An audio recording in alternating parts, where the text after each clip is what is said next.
Good morning. I-update natin sa inyo kung gaano na nga ba kalaki ang ating mangga dito. Mga prutas ng ating mangga na napakaganda. So ayan na Ayan, kung ganito kalaki ang kamay ko, ganyan na sila kalaki. Binawasan natin yan ng mga dahon. Marami tayong binawas dito. Binawasan natin para yan.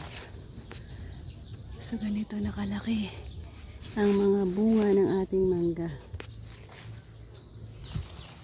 So mayroon 3 piraso dyan yung apat.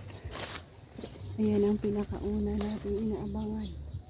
Isa, tapos ayan 2, 3. So nila kung gaano yan kalaki.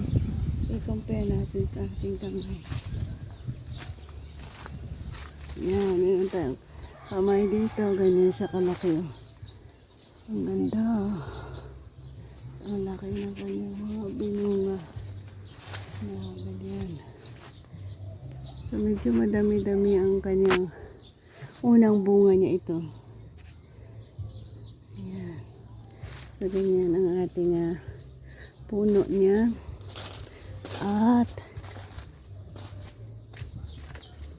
pinapausukan natin.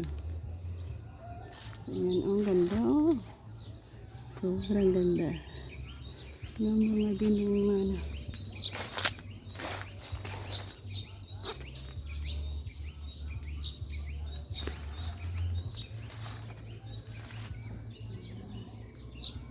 So may idea ba kayo kung anong variety ng mangga ito? So ganyan siya. Medyo ganito ang style niya. Ayan.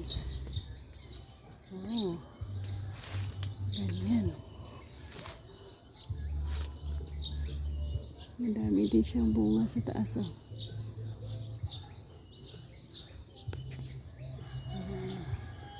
So ganito ang ating puno ng mangga dito sa ating garden.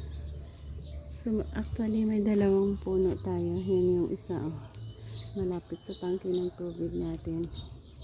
Yan din ay napakadami ng kanyang bunga. Ibang variety naman yan. Pero